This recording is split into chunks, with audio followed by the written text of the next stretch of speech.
Bonjour à tous, merci d'être présents. Pour ceux qui ne me connaissent pas, je suis Yannick Maury. Mon nom, on m'appelle souvent aussi Blue Angel. Pourquoi Blue Angel? Parce que quand j'ai commencé à travailler, je suis allée me tester sur une grande plateforme. Parce que tout le monde me disait « Ah, Annick par-ci, Annick par-ça ». Donc j'ai cherché l'anonymat et je suis allée me tester à un endroit où on donnait des petites étoiles. Bon, je ne suis pas restée longtemps, je suis juste allée faire des tests pour... j'avais besoin de me confronter à ça, donc ce nom Blue Angel, il vient de là. Qui je suis? Je suis quelqu'un de différent, je suis née différente. Et je vais vous parler de... Je ne suis pas là pour qu'on m'aime en fait, que vous m'aimiez ou que vous ne m'aimiez pas. J'en ai rien à cirer en fait, je m'excuse de vous parler comme ça. Je suis là pour vous aider, je suis là pour transmuter des choses. Et je vais dire tout haut des choses que pas grand monde dit. Et essayez d'éveiller vos consciences. Je ne détiens pas la vérité absolue, en tous les cas. Gardez votre libre arbitre. Mais si ça peut vous amener dans des questionnements certains, eh bien, en tous les cas, j'aurai réussi. Voilà. Je vais casser des codes, des choses qu'on vous a peut-être aujourd'hui. Effectivement, je vais vous parler des annales akashiques. Aujourd'hui, depuis quelques années, c'est mangé à toutes les sauces. Et je vais un peu aller bousculer tout ça. Je suis médium, je suis thérapeute. Les gens sont transparents pour moi. Leur passé, leur présent, leur avenir, leur âme, le chemin de leur âme.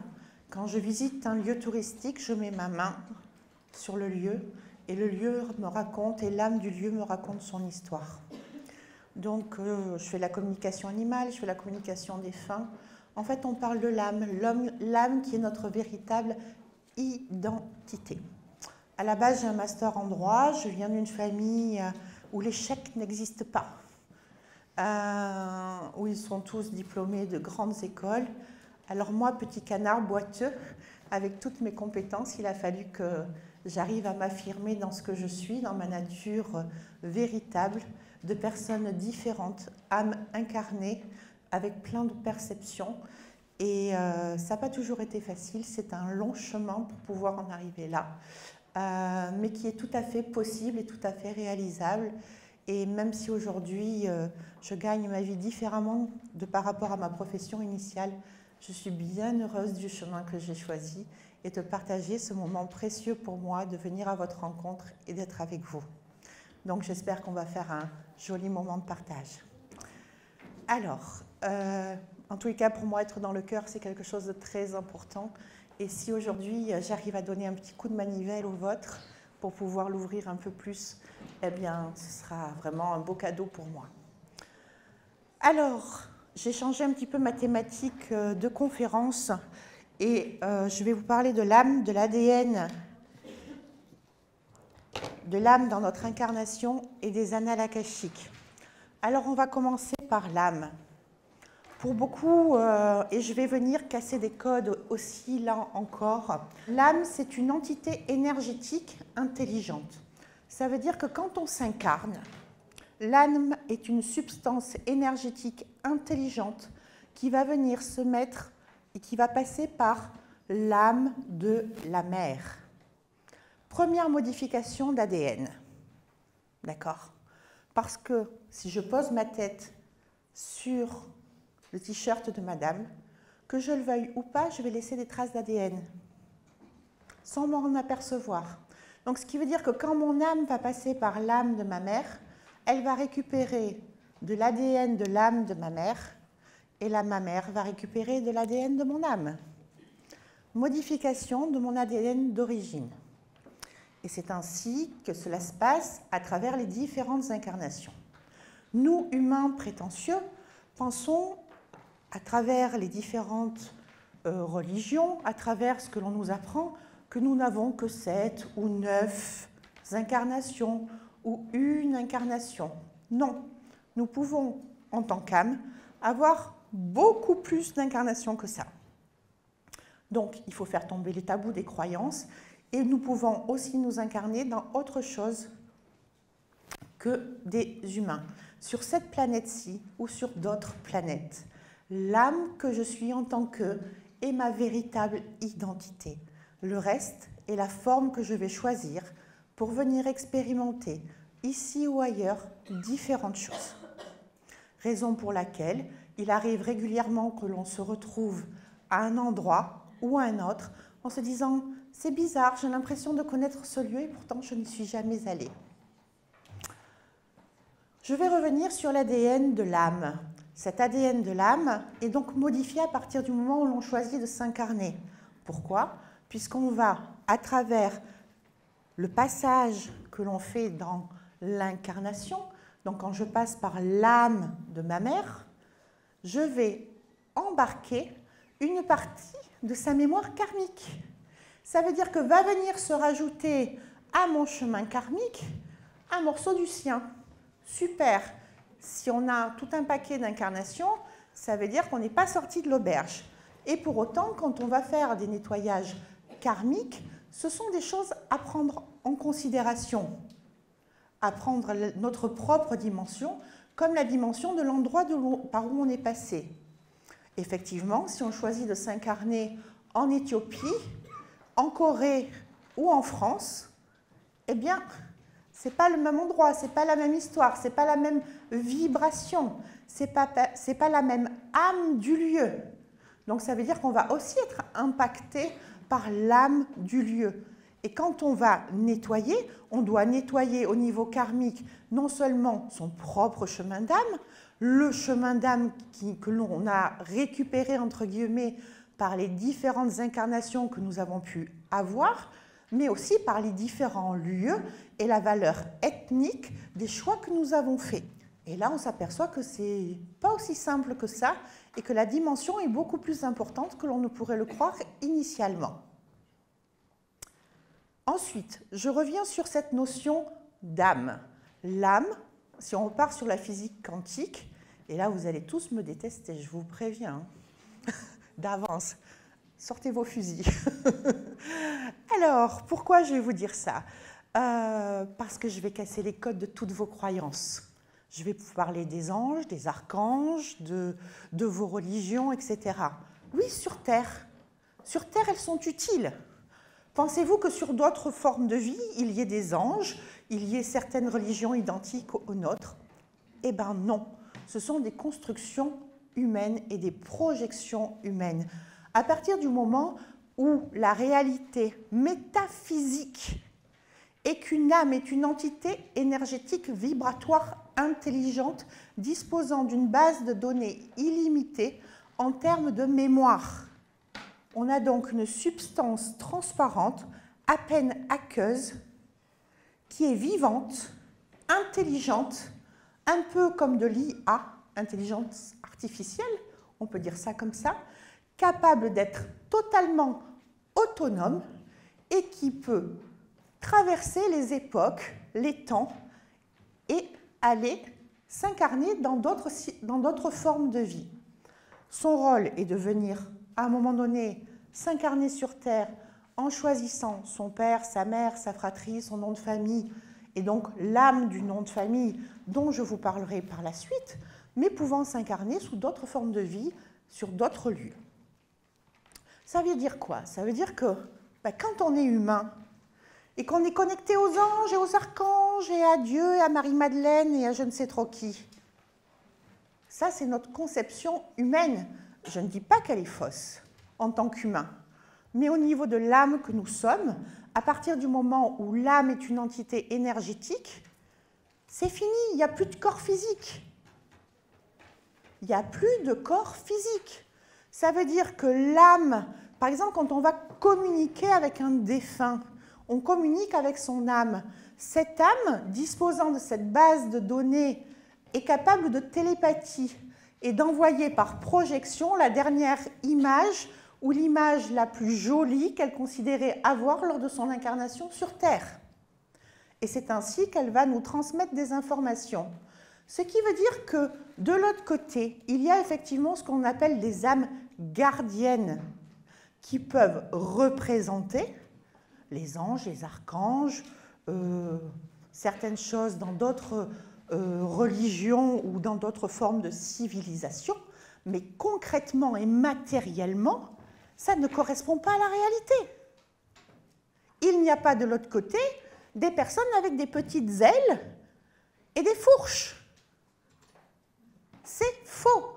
On va parler d'une âme qui a une forme d'ADN particulier et donc une vibration énergétique particulière à un certain taux, dont la capacité par rapport à son cheminement sur Terre ou sous d'autres formes de vie aura la possibilité de projeter au niveau de l'humain certaines images qui correspondent à ses croyances et dont la vibration aura pour fonction de les aiguiller, d'éclairer leur chemin, etc. On est loin de nos concepts humains. Et on va de plus en plus vers ces connexions particulières d'âme à âme. Je reviens sur mon ADN de base. Donc, je vous ai expliqué qu'à partir du moment où l'âme passait par l'ADN de sa mère, par l'âme de sa mère, son ADN se modifiait. Donc, imaginez que si vous avez eu 85 incarnations, vous avez vos valises, plus celles de tout le magasin de vos mères précédentes à les nettoyer.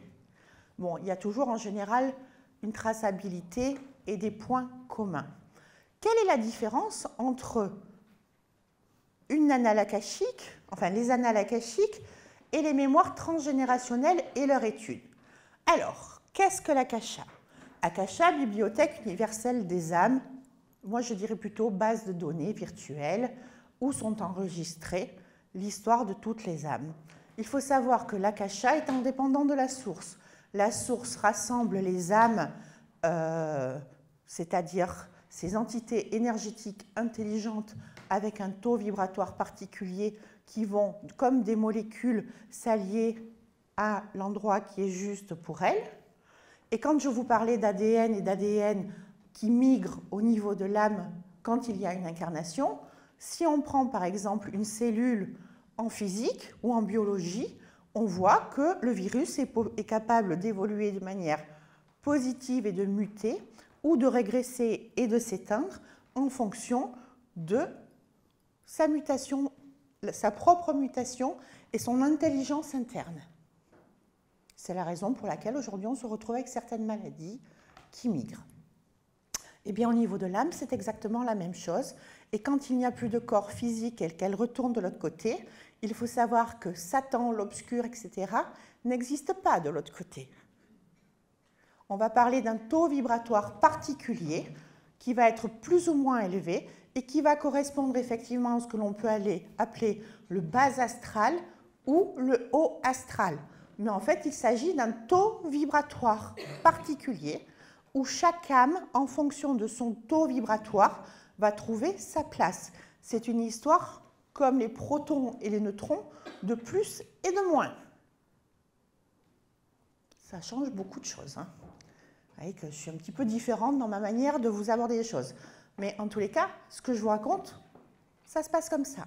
Donc ça veut dire que quand on s'incarne, cette substance énergétique intelligente qui est notre âme, va s'incarner dans le corps de la mère. Ok, de 0 à 7 mois, il faut savoir que dans l'humain, l'âme n'a pas son mot à dire, elle va faire l'éponge, elle va être active. Elle va intégrer son premier choix d'incarnation sur Terre. Premier choix d'incarnation, le fœtus, il n'est pas arrivé à maturité. Donc au niveau neurologique, il n'est absolument pas autonome, il n'est pas indépendant. Donc l'âme va absorber, va gober, j'utilise le terme gober volontairement, sa première expérience de vie à travers toutes les expériences de la mère. Ça veut dire que si à un moment donné, même une fraction de seconde, la mère dit « Oh, c'est pas le moment pour avoir cet enfant, finalement, je suis pas sûre, est-ce que je vais être capable? Oh, et puis financièrement, c'est difficile. » Ça va s'inscrire au niveau de l'ADN de l'âme. Et ça va modifier, ça va être en empreinte. Ça va être en empreinte. Et là, derrière, ensuite, on va avoir une dimension des mémoires transgénérationnelles et une dimension karmique. Quand on vous parle de karma, ce n'est pas simplement les vies antérieures. Notre vie d'aujourd'hui n'est déjà plus notre vie d'hier, n'est plus notre vie d'il y a 6 mois, et n'est plus notre vie d'il y a 15 ans en arrière. Et ça, il faut le prendre en considération. Donc, tout à l'heure, je vous parlais des annales akashiques, Bibliothèque universelle des âmes. Il est bien évident qu'à partir du moment où on est sur des bases de données intelligentes mais qui ne sont pas matérialisées, de l'autre côté, nous n'avons pas des grandes bibliothèques avec une porte, des escaliers, des meubles et des livres qui sont basés dessus. Nous avons des bases de données accessibles à tout le monde à la base, mais pour autant, quand on s'incarne, tout le monde n'y a pas accès. Et là, je vais me faire beaucoup d'amis. Et je m'en fais depuis très longtemps. C'est-à-dire que, comme vous, je suis allée lire beaucoup d'ouvrages où je trouve des choses complètement hallucinantes. Je fais moi-même des ateliers. Je ne fais pas d'atelier d'annales akashiques. Pourquoi? Parce que d'abord, pour moi, tout le monde n'a pas accès à l'akasha. C'est pas vrai. On peut avoir accès à un gardien de l'akasha. C'est d'abord de l'autre côté, ce n'est pas des gardiens. Nous appelons donc une âme dont la vibration particulière va être de faire un barrage, une limite. Ici, on peut l'appeler ange, on peut l'appeler archange, on peut l'appeler guide, peu importe. Une limite à ne pas franchir parce qu'on n'est pas dans le même taux vibratoire. Là, il y a l'âme et de l'autre côté, il y a l'humain. Ok, donc ça veut dire qu'on va aller se connecter à un gardien par le biais d'une petite prière. Moi, je ne sais pas, mais j'ai vu plein d'églises, plein de gens qui priaient. Les miracles, même à Lourdes, ils sont rares. Donc ça veut dire qu'il y a des gens qui peuvent prier toute leur vie, il n'y a rien qui s'ouvre. Quand vous allez faire des ateliers, quels qu'ils soient, gardez votre libre arbitre et ne soyez pas dans l'attente. Ça veut dire que vous allez vous retrouver avec des gens qui sont dans la même démarche que vous, qui ont la même ouverture spirituelle, ou en tous les cas sur le chemin que vous, mais vous n'aurez peut-être pas le résultat de ce que vous escomptez à la fin de l'atelier. Vous apprendrez des choses, ça vous servira ou pas, vous passerez un bon moment, mais rien n'est garanti. Aujourd'hui, tout le monde veut être thérapeute, énergéticien, dans le bien-être, etc. Moi, après, je les ramasse en petits morceaux, les gens qui sont passés par ces gens-là, parce que ce n'est pas avec 3 séances, 3 ateliers qu'on peut faire des miracles. C'est un long travail sur soi. Et avant d'aller balayer chez les autres, il faut avoir balayé devant sa rue, devant sa porte et à l'intérieur de sa maison. Donc, il faut un peu remettre les choses dans leur contexte. Et ça, c'est important. Et la majorité des diplômes qui vous sont proposés ne valent rien légalement. Alors, vous allez dire, on est dans le spirituel, on n'a pas besoin de quelque chose de légal. Ok, je suis d'accord avec vous, mais par contre, il faut être parfaitement aligné. Au risque de vous déplaire, c'est pas grave. Mais derrière, vous allez vous occuper de personnes qui vont venir mettre leur vie sur votre table. Moi, si je ne suis pas une Formule 1, et il y a dans la salle des gens que j'ai en soin, que je suis, je tairai leur nom, mais ils savent de qui je parle. Si ce jour-là, je ne suis pas bien, j'annule et je décale tous mes rendez-vous. Ou je suis une Formule 1 et je travaille, ou je ne suis pas une Formule 1 et je décale. Ça s'appelle le respect de la personne qui est en face de vous. On revient à l'essentiel de la conférence. Les annales akashiques. Alors, les annales akashiques, il y a différents accès. Il y a un accès sur un point précis qu'on peut avoir. Et ça veut dire que l'âme, elle a gardé en mémoire dans toutes ses expériences de vie la même problématique. Ce qui est important, ce n'est pas ce qu'on a été. Dans les lectures akashiques, il y a beaucoup d'ego. C'est-à-dire que bizarrement, on se retrouve avec 380 000 Marie-Madeleine, 25 millions de Jésus-Christ, personne ne veut être Hitler ou Mussolini. Il faut m'expliquer. Pourquoi vous ne voulez pas être Hitler ou Mussolini? Franchement, il n'y a que des Isis, des Jésus-Christ et des Marie-Madeleine. C'est surprenant quand même, hein, il y a un petit problème de fonctionnement.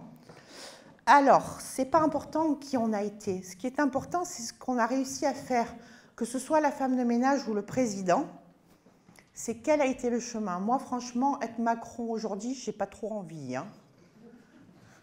Je ne prendrai pas sa place ni son incarnation. Hein, je parle de Macron, mais enfin, on en a toute une liste aujourd'hui. On a le choix. Hein. Soyons fous. Hein, c'est le premier qui m'est venu à l'idée, mais le pauvre, il a plein de copains. Plein de copains. D'accord? On n'a pas forcément, enfin moi, en tous les cas, je n'ai pas envie d'être, je n'ai pas choisi cette incarnation-là. Merci.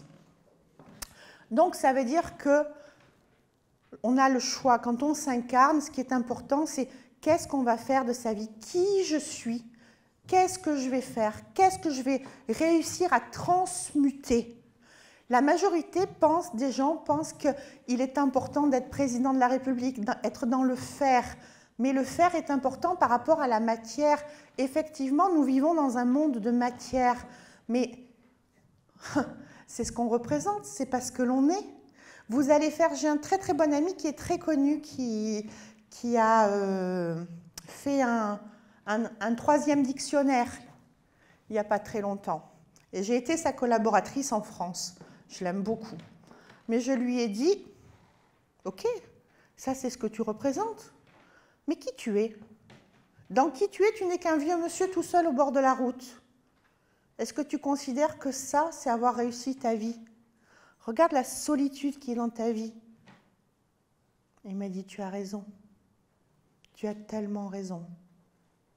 Mais aujourd'hui, il n'arrive pas à changer malgré toutes ses connaissances. Et au niveau de notre âme, le chemin que l'on choisit dans notre vie est pour nous faire prendre conscience de cette différence. Et que la clé est à l'intérieur de notre cœur et de notre corps. La clé vient toujours de dedans et pas de dehors. Donc, pour en revenir aux annales akashiques, aux différents types de lectures akashiques, en lecture akashique, il y a des lectures akashiques sur qui vous avez pu être dans votre vie, et ça, c'est de l'ego. Maintenant, il y a des lectures akashiques sur un point précis, sauf que pour moi, ça n'est pas suffisant. Parce qu'aller trouver une expérience de vie, sachant qu'on a une multitude d'incarnations, ça n'est pas régler le problème de fond et qu'il est plus intéressant d'aller travailler sur des thématiques. La thématique des blessures, des différentes blessures que vous trimballez à travers vos différentes incarnations. Alors, pourquoi on vient s'incarner? Vous allez me dire, mais alors pourquoi? Quel est l'intérêt de venir s'incarner? Pourquoi l'âme choisit de venir s'incarner? En fait, à partir du moment où on considère que tout est vibration, et nous sommes aussi un assemblage de molécules et d'énergie, donc même notre corps qui est matérialisé par du physique n'est autre que de l'énergie, puisque de toute façon, quand le corps s'arrête et qu'il n'y a plus cette mécanique énergétique, eh bien, tout se désagrège. À partir de là, on va parler de vibration. Tout ce qui se passe ici a une correspondance de l'autre côté et apporte un équilibre. Donc, pourquoi on vient s'incarner sur Terre? Pour travailler sur tout ce qui touche à l'émotionnel, les émotions. Il n'y a pas d'émotions positives ou d'émotions négatives, mais l'objectif, c'est d'être en équilibre par rapport à ça. Et on va toujours dire à l'autre, tu n'es pas comme ci, tu n'es pas comme ça, tu n'as pas fait ci, c'est à cause de toi que si, et moi je vis ça à cause de toi. Hop, hop, hop, hop, hop. Tout vient de soi. L'autre n'est que le reflet, l'effet miroir. Et ça, on va le comprendre à travers nos différentes incarnations. Qu'est-ce qu'on a déjà vécu au fil du temps et dans nos incarnations, qu'on ait été la reine de Saba ou qu'on ait été l'esclave. Est-ce qu'on a vécu l'humiliation? Est-ce qu'on a vécu l'esclavage? Il faut savoir que quand on porte un nom de famille, et l'âme du nom de famille est importante, pourquoi? Parce qu'elle est porteuse de tous les apprentissages. L'âme du nom de famille de la mère est porteuse de ce que nous n'avons pas réglé dans nos vies antérieures, et l'âme du nom du père est porteuse de ce que nous venons choisir d'incarner. Et il arrive parfois que nous soyons ni l'un ni l'autre. Ça veut dire qu'on est encore plus gourmand que les autres. Ça correspond la majorité du temps aux très vieilles âmes et aux âmes qui ont choisi d'être dans l'aide et dans l'aide par rapport à autrui. Ça veut dire qu'en ne correspondant ni à l'une ni à l'autre, elles vont choisir d'être un pont et d'être un relais pour l'autre, et que la première chose qu'elles viennent régler dans leur chemin de vie, c'est le positionnement pour arrêter de se faire piétiner et d'arriver d'être à leur place. Ça veut dire qu'elles vont se retrouver dans des familles où ils font du saucisson depuis 150 ans et ils sont véganes. Et elle est végane. Et il va falloir réussir à trouver sa place. et arrêter de projeter que les autres vont devenir ce qu'on veut qu'ils soient. Ça veut dire que cette personne-là va s'incarner dans une famille où elle va rêver que les gens soient des oranges alors que c'est tous des pommes. Et elle va imaginer qu'ils vont être capables de mettre des costumes d'orange. Sauf que personne ne va signer un petit papier en disant « Je suis une pomme et je vais devenir une orange pour te faire plaisir ». Donc ça veut dire qu'on va venir travailler son adaptabilité. Et non plus chercher la solution dans l'autre, mais à travers son propre changement. Et là, fait partie du chemin de l'âme et du choix de son incarnation. Par rapport à la mémoire du lieu, j'ai un petit peu abordé les choses aujourd'hui. Et il est bien évident que l'âme du lieu est très très importante et que tout est référencé dans la base de données qui est appelée Akasha. L'Akasha retrace effectivement tout ce qui s'est passé depuis la conception, depuis l'origine des choses, avec d'un côté l'Akasha et de l'autre côté la source. La source rassemble toutes les âmes et un taux vibratoire particulier, et l'Akasha est une base de données indépendante qui est une entité autre que celle de la source, mais pour autant connectée. Quand une âme s'incarne, elle arrive avec la mémoire de ses précédentes incarnations. C'est la raison pour laquelle, et cela dure à peu près jusqu'à 9 ans chez un enfant, c'est la raison pour laquelle certains enfants disent parfois « Ah, mais moi j'ai été pilote ». Et il y a d'ailleurs des expériences, et notamment aux États-Unis, un enfant qui a été capable de décrire comment il était mort, à l'endroit où il était mort, dans une de ses précédentes vies, et où à cet endroit-là exactement a été retrouvé son avion de la personne qu'il était dans une autre vie. Et ainsi, la famille a pu faire son deuil. Et puis après, souvent, vers l'âge de 9 ans, cela s'efface, disparaît. Nous perdons nos connexions particulières, non pas à ce monde spirituel, mais à qui nous sommes réellement. Puisque l'âme est ma véritable identité et que je viens choisir de m'incarner en portant un nom de famille qui a une âme particulière, en choisissant l'âme du nom de ma mère, l'âme du nom de mon père, l'âme peut-être de mon futur mari ou de ma future femme, et le prénom de mes enfants, etc., et l'endroit où je vais m'incarner. Et tout cela a une âme. Donc ça veut dire que quand on va travailler sur soi, moi je reçois des gens qui me disent « Voilà Annick, ça fait 10 ans que je travaille sur moi, pourquoi j'en suis encore là ?» Pourquoi? Parce que déjà, quand on va travailler sur soi, on commence par aller faire un nettoyage sur les basiques humains. Ça veut dire que l'humain a un subconscient qui est déjà à la base une base de données, dont la plupart du temps, il y a des erreurs ou des virus à l'intérieur de cette base de données. On commence par ça. Derrière, on va travailler sur le transgénérationnel. Puis on va travailler sur l'âme des noms de famille. Puis derrière, on va travailler sur l'aspect karmique de son propre chemin d'âme, des différents lieux d'incarnation que nous avons pu choisir et des différentes mères que nous avons eues. Et après, on commence à y voir propre. Donc ça veut dire que ça ne se règle pas en 30 secondes. Pour autant, il existe différents outils et beaucoup de gens aujourd'hui mélangent l'hypnose régressive et les annales akashiques. On ne parle pas du tout de la même chose. Quand on fait une hypnose régressive, on va de l'humain vers l'âme, et quand on fait de l'hypnose régressive, on va de l'humain vers l'âme, et quand on est sur les annales akashiques, on va de l'âme vers l'humain. Et l'humain que nous avons choisi d'être. Donc la démarche n'est pas la même. Pour autant, les deux peuvent être complémentaires. Il n'y a pas de méthode meilleure l'une que l'autre. Il y a ce qui va vous convenir. Et objectivement, chacun peut faire un travail pour aller se connecter à son âme qui, elle, détient, une fois qu'on l'a ouverte, la mémoire de tout son chemin. Il n'y a donc pas de prière magique et vous pouvez chacun établir votre propre prière. Pour autant, aller dans un stage est toujours intéressant et amène un éveil. Je ne suis pas en train de cracher sur mon voisin. Je dis simplement qu'il n'y a pas de vérité absolue et qu'une prière isolée ne peut pas tout ouvrir. Sinon, nos églises, il y aurait la queue devant comme à la Sécu pour avoir des miracles dans chaque instant. Et ce serait merveilleux que chacun puisse obtenir ce qu'il souhaite, quelle que soit la religion. Il y aurait sûrement beaucoup plus de paix ou pas, puisque l'être humain, en veut toujours plus et serait constamment frustré. La fratrie compte aussi dans notre chemin d'incarnation. Pourquoi? Parce que on a des contrats d'âme la plupart du temps avec tous les membres de notre famille. Il est rare, très très rare, qu'il n'y ait pas de mémoire karmique avec les membres de notre famille. Ça veut dire qu'à un moment donné, on a tous joué différents rôles. Le père, la mère, le frère, le bourreau, l'infirmière, le violeur, l'instructeur. Il y a toujours une mémoire karmique la plupart du temps. Il y a des mémoires plus simples, d'autres plus difficiles. Aller faire des contrats d'âme permet d'aller voir ce qu'il s'est passé au préalable et pourquoi on va avoir ce type de rapport avec l'autre.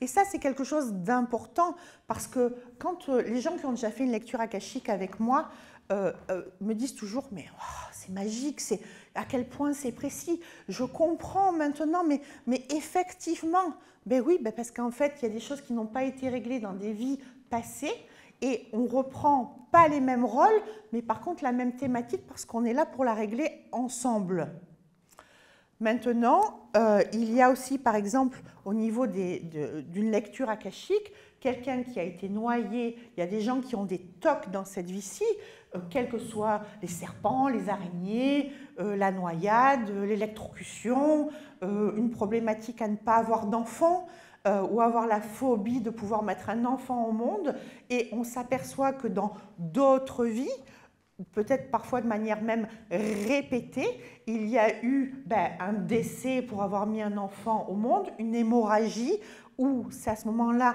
cette personne a perdu sa mère, etc. Et en allant guérir cette mémoire karmique, eh bien, on va rétablir le possible dans cette vie-ci. Est-ce que du coup, cela modifie l'ADN de notre âme? Tout à fait. Au même titre, puisque l'âme est une énergie intelligente, elle est comme quand on met une cellule dans une enfin pas une éprouvette, mais je ne sais pas comment ça s'appelle, les carrés qu'on met sous microscope, eh bien on voit qu'elle peut muter. Eh bien à partir du moment où on va aller travailler sur son chemin d'incarnation et sur les problématiques qui n'ont pas été résolues à travers les différentes incarnations, effectivement, on modifie l'ADN de son âme. Et notre ADN, qu'on le veuille ou pas, même en tant qu'humain, va être modifié. Et au niveau cellulaire, il n'y aurait pas eu d'ailleurs toutes ces problématiques avec l'ARN. Je ne vais pas rentrer dans ce débat-là parce que ce n'est pas l'objet du jour, mais vous avez tous votre point de vue par rapport à ça et la modification de l'ADN humain. Donc effectivement, au-delà de l'ADN humain, on va aller modifier l'ADN de l'âme. Je voudrais revenir sur l'importance de la valeur du nom de famille et de l'âme du nom de famille qui est porteur réellement de la traçabilité de ce que nous venons régler dans notre incarnation. C'est-à-dire que chaque nom de famille, l'âme du nom de famille, en fait, ce n'est pas le nom de famille en soi, parce que quand je parle du nom de famille, dans ces cas-là, je parlerai de mémoire transgénérationnelle. Et effectivement, par le biais de constellations familiales, il y a des gens qui font ça très très bien et qui accompagnent sur une partie du chemin, mais en tous les cas, sur l'âme du nom de famille, on va retrouver de manière globale, et après, je prendrai des gens qui le souhaitent et qui lèveront la main pour que je les prenne en exemple. Attention, si vous levez la main, ça veut dire que vous accepterez aussi que je donne la réponse en public. C'est comme une pièce de monnaie, ça a deux faces. Vous savez, tout le monde sait, enfin dans la profession, tout le monde sait à quel point j'ai beaucoup de tact et très peu de franc-parler. Mais tellement bienveillante et dans le cœur par contre. Donc dans l'âme de ce nom de famille, l'âme de la mère, et je voulais aborder tout à l'heure, a cette mémoire de ce qui n'a pas été réglé dans votre passé. Et on parle la plupart du temps de choses lourdes. On parle de viol, on parle de vol, on parle de couple familial. Parlons-en du couple familial au niveau de l'âme. Quand on vient s'incarner, eh bien, aujourd'hui, on a une problématique relationnelle très importante. L'âme, si on prend l'âme du couple, l'âme de la famille, l'âme relationnelle, ce n'est plus du tout la même. Pourquoi venons-nous nous incarner à cette époque-ci? mais la plupart des gens, au niveau des mémoires transgénérationnelles, on s'aperçoit que le couple est un couple familial et n'est pas du tout un couple amoureux. Ça veut dire qu'on va aller choisir la mère de son enfant, on va aller choisir le père de son enfant, et le jour où il n'y a plus les enfants, il y a quoi? Plus de couple. Plus de couple. Et ça, on vient le résoudre.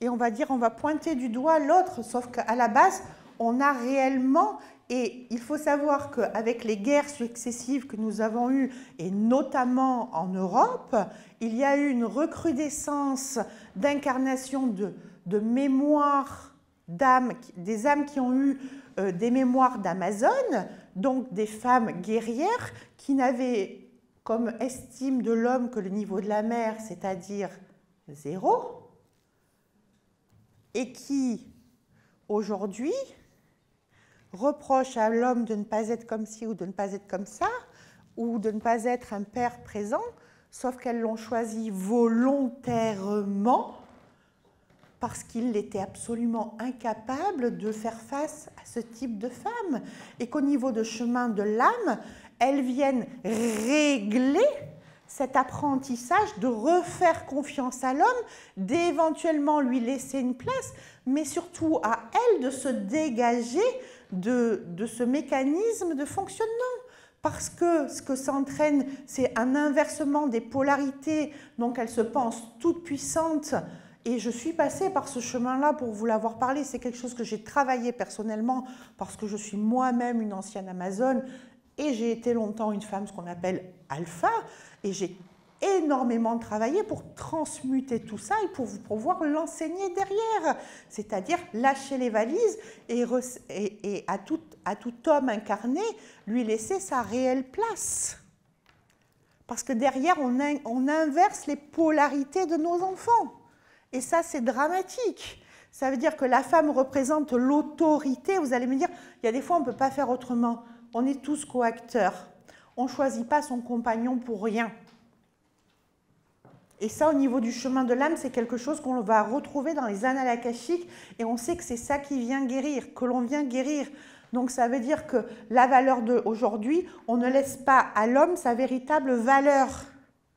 Et cette masse, ce volume d'incarnation des anciennes Amazones, des femmes, d'âmes qui ont été déjà des Amazones et qui se réincarnent et qui sont parfaitement autonomes, qui sont des pieuvres à 25 bras, capables de tout faire, mais en même temps dans le sacrifice et complètement épuisées, viennent résoudre quelque chose, et quelque chose au niveau planétaire. On est dans une résolution de cycle. Ça veut dire qu'au lieu d'être dans le tu qui tue, mesdames, réapprenez à accueillir et à demander. C'est-à-dire que l'autre ne peut pas deviner ce qui est dans vos têtes. Et l'histoire de la pomme et de l'orange, il ne peut pas être exactement ce que vous attendez qu'il soit. Si vous l'envoyez faire des courses pour acheter des spaghettis, si ce n'est pas des Barilla, ce n'est pas très grave.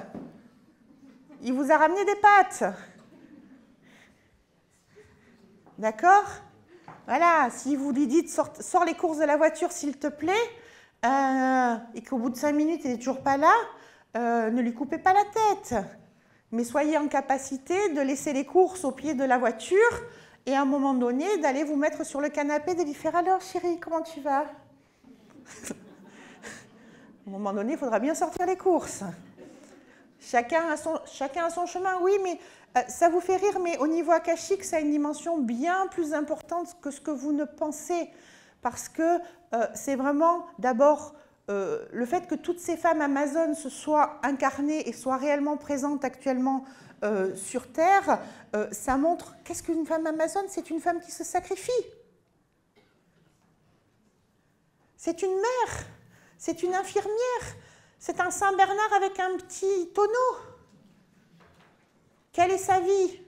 Une vie de solitude, une vie de tristesse, une vie d'incompréhension, une vie d'humiliation, une vie de rejet, et une vie de déséquilibre. Il y a du taf, hein? Et l'homme en face, il n'est pas plus heureux. Donc là, il y a vraiment au niveau akashique des réponses vraiment très importante de comprendre pourquoi on est dans ce cheminement et dépasser aussi son propre petit nombril. Son propre petit nombril au niveau de cette incarnation et de ses mémoires akashiques. Pourquoi on est venu s'incarner aujourd'hui, à cette époque, dans cette société, dans ce lieu, dans cette famille? Et ça, du coup, on prend une dimension bien plus importante et on a une élévation, waouh! Et ça, c'est génial. Et au niveau de l'ADN, oui, on transmute. Et quand on transmute l'ADN de l'âme, on transmute l'ADN de l'âme du nom de famille. Et quand on transmute l'ADN du nom de famille, on transmute toute la valeur de l'arbre transgénérationnel et des âmes qui sont passées par là, ascendants comme descendants. Et du coup, cette vibration va entraîner une modification de vibration autour de soi parce que les gens vont s'apercevoir qu'on a changé, que l'on est différent. Donc ça veut dire que c'est toute une zone qui transmute.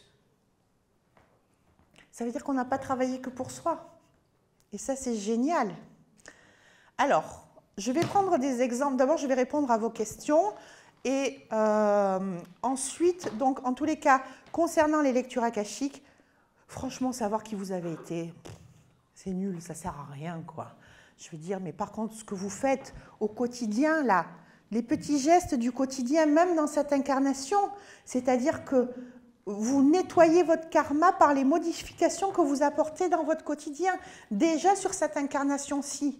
Et vous modifiez, parce qu'il faut savoir que tout ce que vous faites est transmis directement à vos descendants, puisque l'âme de vos descendants est passée par votre propre âme et à votre propre ADN. L'ADN est vivant. Et à partir du moment où tout est vibration et tout est énergie, eh bien, on est coacteur, on est en lien, et on est en lien au niveau vibratoire. Allez, je vais dans un premier temps répondre à vos questions, et ensuite je prendrai quelques exemples. Des questions, je vous écoute. Monsieur. D'entrée, il y a beaucoup de choses qui nous ont été dites par vous. Pouvez-vous nous donner quelques informations sur le cordon d'argent ? Alors, monsieur, sur le cordon d'argent, on est encore sur des conceptions humaines. Là, vous repartez dans du mental humain, au même titre que la Kundalini, au même titre que le cordon d'or.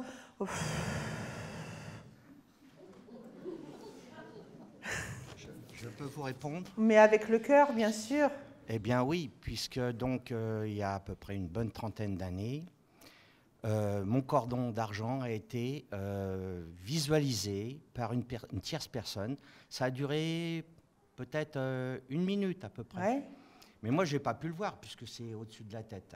Mais monsieur, on a tous un cordon ombilical qui nous relie à la source. Très bien, mais puisque, vous savez, monsieur, c'est un phénomène quand même visuel. Mais peu importe, monsieur. Moi, je le vois. Enfin, j'ai pas la même vision que vous. Quand la nuit, vous mettez des jumelles infrarouges, vous y voyez? Vous allez voir des choses que à l'œil nu, vous ne percevez pas.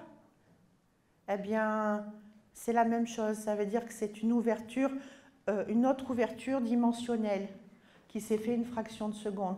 Moi, j'ai déjà vu l'âme de plusieurs personnes sortir de leur corps. Je vous assure que c'est fabuleux. Et ça apporte une guérison, mais tellement grande. Vous savez, ma meilleure amie était mourante. Elle habitait en Belgique et elle est morte d'un cancer de la lymphe. Je savais que c'était la fin, je voulais absolument faire une visio avec elle avant qu'elle rentre. Je savais qu'elle ne sortirait pas de l'hôpital. Et son âme est sortie juste devant moi, avant qu'elle parte dans l'ambulance. J'ai vu cette substance énergétique, j'ai pu lui dire au revoir et j'ai pu l'accompagner dans la lumière. À quel point c'est magique. Et c'est beau. Ça nous montre que la vie, l'âme, c'est l'essence de la vie et qu'il n'y a jamais rien qui s'arrête. On n'est pas des piles, on n'est pas obsolète, on est vivant. On modifie notre taux vibratoire au fil du temps et simplement en tant qu'humain, comme on est relié à nos émotions, eh bien, on vient aussi comprendre que l'autre ne nous appartient pas et que quand on est triste, c'est quand il est encore à l'extérieur de notre cœur et à l'extérieur de notre corps. Mais qu'à partir du moment où on le fait réellement rentrer à l'intérieur de notre cœur, il n'y a plus de tristesse, parce que c'est OK. D'autres questions? Si, bonjour, merci pour la conférence. On parle d'âmes anciennes, mais alors, moi j'utilise le terme d'ancien parce qu'on est sur Terre. En fait, on va parler d'un taux vibratoire et d'une base de données qui est plus ou moins remplie. Donc oui, il y a des âmes qui naissent, d'accord, mais il n'y a pas un papa et une maman, d'accord? On n'est pas sur « Hey, tu me plais, on fait un bébé ensemble, un bébé d'âme ?» Non, ça ne marche pas comme ça, d'accord? On parle sur d'une entité énergétique qui a la base de données qui a la base à une base de données qui est vide et qui va se remplir par ses différentes incarnations et son choix d'incarnation. Est-ce que certaines âmes meurent? Certaines âmes peuvent être endommagées, d'accord? À travers et endommagées aussi par les blessures qu'elles ont à travers leurs incarnations. Et deviennent défectueuses. Elles peuvent soit être réparées par de nouvelles incarnations, en réussissant, entre guillemets, à guérir leur karma, ou à un moment donné, décider d'être en stand-by et rester là-haut pour comprendre certaines choses, ou pour être dédiées justement à ses limites, comme des gardiens, comme nous percevons des gardiens, d'accord? Et un gardien, il faut arrêter de croire que c'est quelqu'un de magique qui va répondre à... va vous donner les numéros du loto ou ne vous faire que des cadeaux. Des fois, les cadeaux sont empoisonnés et correspondent à des choses que vous devez comprendre, intégrer, assimiler pour pouvoir évoluer. Et des fois, effectivement, il y a des âmes qui s'éteignent parce que leur taux vibratoire, il y a comme un virus à l'intérieur et le taux vibratoire s'éteint. Voilà. Merci. Ensuite... 1, 2, 3, des questions. Donc l'âme qui va passer par l'âme de la mère va récupérer des traces d'ADN de la mère, mais qu'en est-il du père? Alors, le père, c'est un peu le pauvre. Le pauvre. Mais en fait, il fait un grand cadeau parce qu'il ne donne pas son histoire à l'enfant qui arrive. Il y a forcément un partage d'ADN, mais qui est beaucoup plus conceptuel et dans la matière. En fait, la mémoire de la mère, c'est vraiment ce qui n'a pas été réglé dans d'autres vies. Et le père, par l'âme de son nom de famille, va montrer ce qui est à régler, à expérimenter dans cette vie-ci. D'accord? Mais enfin, les deux réunis, ça fait déjà de quoi faire. Hein. Merci. Monsieur. Mais je vais prendre des exemples. Maintenant, on va commencer par vous, si vous êtes d'accord. Et là, arrêt sur image. Vous voulez ou pas? Allons-y. Alors, je vais donc vous demander votre nom et votre prénom. Ulmer Lucas. Vous pouvez m'épeler votre nom, s'il vous plaît? ULMER, c'est le nom de ma mère. Votre date de naissance? 27 juillet 1997. Le prénom de votre maman? Florence. Et le prénom de votre papa? Xavier. Son nom de famille? Brouillon. Pas de mauvaise blague. Je connais. Vous êtes effectivement ni un Ulmer ni un Brouillon, d'accord? Ça veut dire que dans cette famille, vous aurez du mal à trouver votre place. Pour autant, vous portez le nom de Ulmer. Ulmer, c'est la perte de l'âme de ce nom de famille, c'est la perte de territoire, c'est l'illégitimité, c'est une notion de bâtardise, c'est une notion de fuite, c'est une notion d'être chassé, c'est un rapport à l'argent dans la peur du manque, dans le déséquilibre, c'est une lignée d'hommes, des hommes qui sont tournés plus vers eux-mêmes. Les femmes sont des anciennes Amazones, donc ça veut dire qu'elles vont être guerrières. Il y a beaucoup de femmes célibataires ou des femmes veuves, en tous les cas, elles sont seules. D'accord?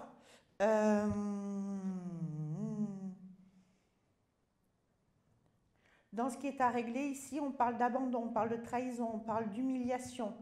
Ça veut dire que vous venez travailler non seulement votre légitimité et votre place d'homme. Et aujourd'hui, dans la personne que vous êtes, c'est encore quelque chose que vous cherchez à travailler parce que vous n'arrivez pas à trouver votre légitimité et votre place. Et toutes les réactions de peau que vous pouvez avoir sont en lien directement avec ça. D'autant que dans d'autres vies, vous avez dû faire face à la lèpre. D'accord? Donc la mise à l'écart. Le rejet. Le rejet. Ouais. Merci. Merci. Vous voyez, 30 secondes juste à travers l'âme du nom de famille. Et on a la réponse. Ensuite, quelqu'un d'autre. Allez. D'un coup, il y a beaucoup plus de mains levées. Allez, madame avec les cheveux ondulés. Oui.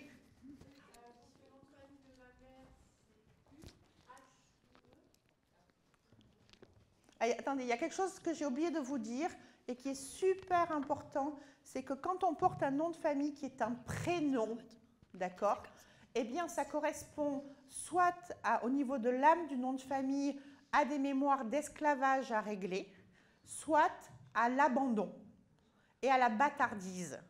Ça veut dire que les Martin, les Jean, les Raymond, peu importe, les Florentins, ce sont des gens qui viennent travailler. Il faut aller vérifier si c'est une mémoire de bâtardise et d'abandon. Donc souvent, ce sont des gens qui ont eu du sang noble dans leur mémoire et il y a eu une notion d'adultère ou de faute et ils ont été abandonnés, puisqu'à un moment donné, on donnait soit le nom de la rue, soit le nom du saint du jour. Et pour les esclaves, les mémoires d'esclaves, on donnait soit le nom d'un des enfants, soit le nom du maître. Et derrière, donc ça veut dire, et l'esclavage, c'est pas forcément aujourd'hui ne s'exprime. Il y a plein de manières d'être esclave et de venir travailler l'esclavage pour pouvoir s'en libérer. Sur ce, redonnez-moi votre nom, H-U-E. Oui, c'est ça. La date de naissance? Votre prénom? Élise, E-L-I-S-E. Votre date de naissance? Le 03-12-1977. Le prénom de la mère? Alice. Son nom de jeune fille? U. Le prénom du père? Yves. Son nom de famille? Le Baron.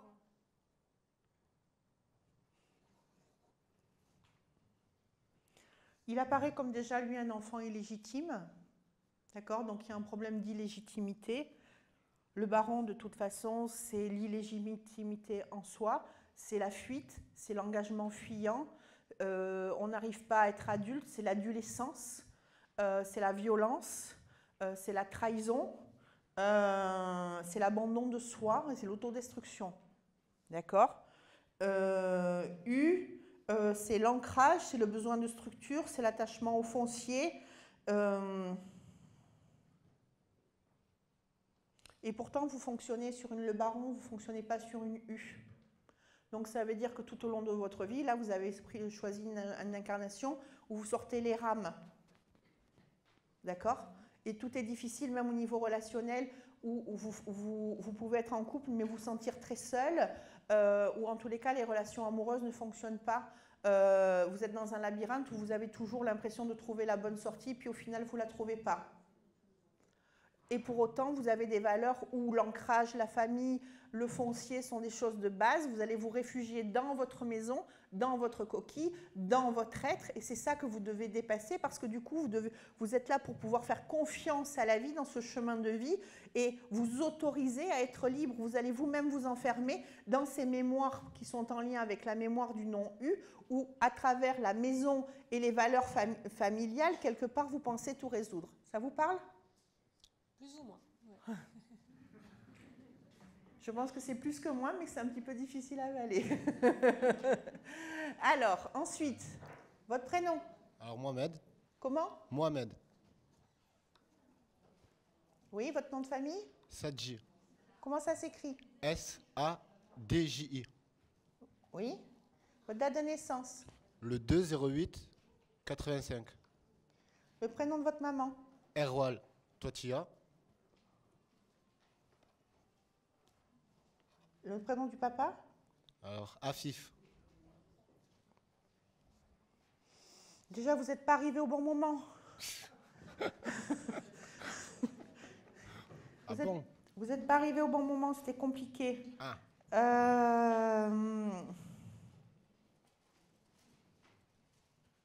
Vous correspondez à aucun des deux noms. Ça veut dire que dans cette famille, vous ne vous sentez pas en accord avec leur manière de fonctionner.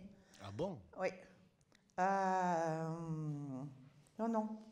Il y a le poids de la famille sur vos épaules et vous jouez le rôle du Saint-Bernard, vous. D'accord?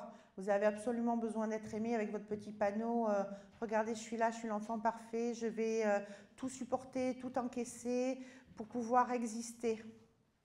On est un peu dans ça, oui. Comment? Oui, on est dans ça, oui. Oh, merci. Un peu, non, mais c'est vrai. Hein. D'accord. Ouais. Pourquoi? Parce que dans une autre vie, vous avez été orphelin.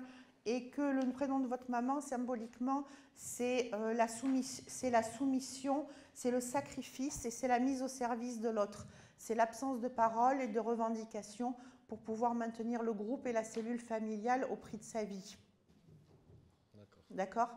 Donc attention, chez la femme, tout ce qui comporte les mémoires, en termes de mémoire, c'est tout ce qui touche au sein et à la zone féminine.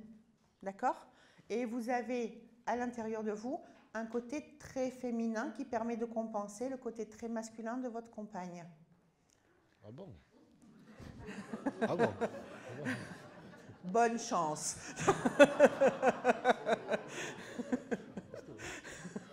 Mais ça fait un bon équilibre, c'est bien. Oui, c'est sûr. Allez, une dernière personne et après, je vous libère. Le prénom de votre mère. Valérie. Son nom de famille. Massé. M-A-C-E. M-A-2-S-E-T. E. M-A-2-S-E-T. Le prénom du père. Jean-Marie. Vous fonctionnez comme une Andrieux. Andrieux, ça a besoin de reconnaissance sociale, ça a besoin de réussite professionnelle. Vous êtes une ancienne Amazone. Vous avez une estime de l'homme équivalente au niveau de la mère. Vous êtes en dualité avec lui et pourtant vous cherchez sa reconnaissance. Vous ne gérez pas du tout votre émotionnel. Andrieux, ça ne gère pas l'émotionnel. Ça migre, ça mute de territoire pour trouver sa place. Ça a toujours besoin d'être quelqu'un d'autre pour pouvoir exister. On est bon? Merci. Messieurs, dames, merci d'être venus à ma conférence et passez une belle fin de journée.